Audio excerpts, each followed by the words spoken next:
আসসালামু আলাইকুম, রিভু পেটু ঘর থেকে আজকে আপনাদের জন্য আর একটা টিপস নিয়ে এসেছি। ডিমের বড়া আমি কীভাবে তৈরি করি সেটা আপনারা দেখুন।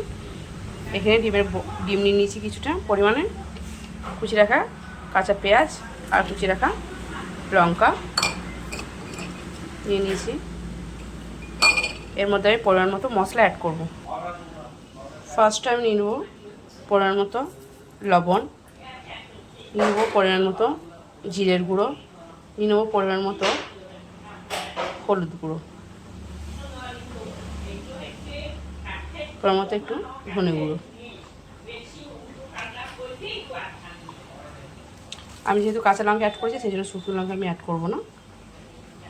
এটা আমি ভালো করে হাতে করে ম্যারিনেট করে নেব, ভালো করে মাখবো। এটা ভালো করে মেখে নিয়েছি। এবার আমি দিয়ে দেবো 2 চামচ বেসন।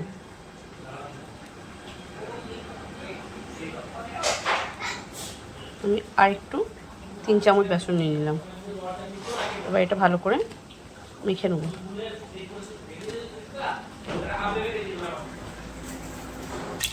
এর মধ্যে আমি তেল গরম করতে দিয়ে দিয়েছি।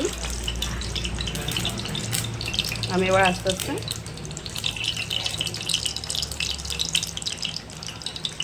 বড়াগুলো করতে থাকি।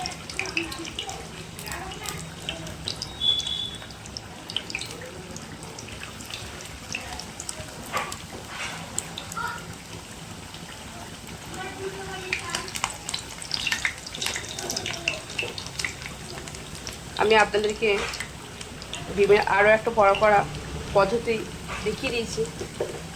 আপনারা যারা যারা বাড়িতে ট্রাই করছেন অবশ্যই কমেন্ট করে জানাবেন। আর আমার রান্নাগুলো যদি আপনাদের পছন্দ থাকে অবশ্যই কমেন্ট করে জানাবেন কেমন লাগে।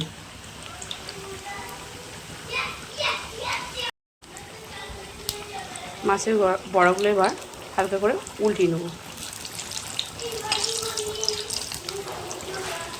এরকম করে ব্রাউন ব্রাউন করে ভেজে নেবেন। গরম ভাতের সাথে খেতে অসাম লাগে।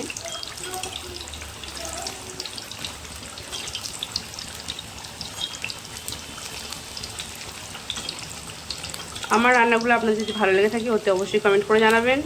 যারা এখন আমার চ্যানেলটা সাবস্ক্রাইব করেনি অবশ্যই আমার চ্যানেলটা সাবস্ক্রাইব করে দেবেন। এই ধরনের রান্না দেখতে গেলে চ্যানেলটা যারা ফেসবুকে আছে তারা একটু ফলো করে দেবেন। মাছের ডিমের বড়াগুলো হয়ে গিয়েছে। এবার আমি এগুলো একটা একটা করে তুলে নেব।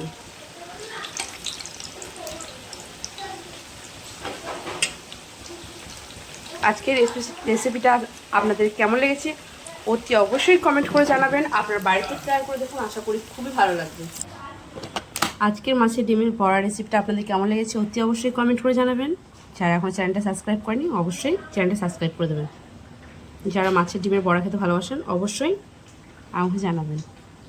আমি আরও নানা রকম পদ্ধতিতে আপনাদেরকে রেসিপিটা দেখাতে পারবো। টাটা।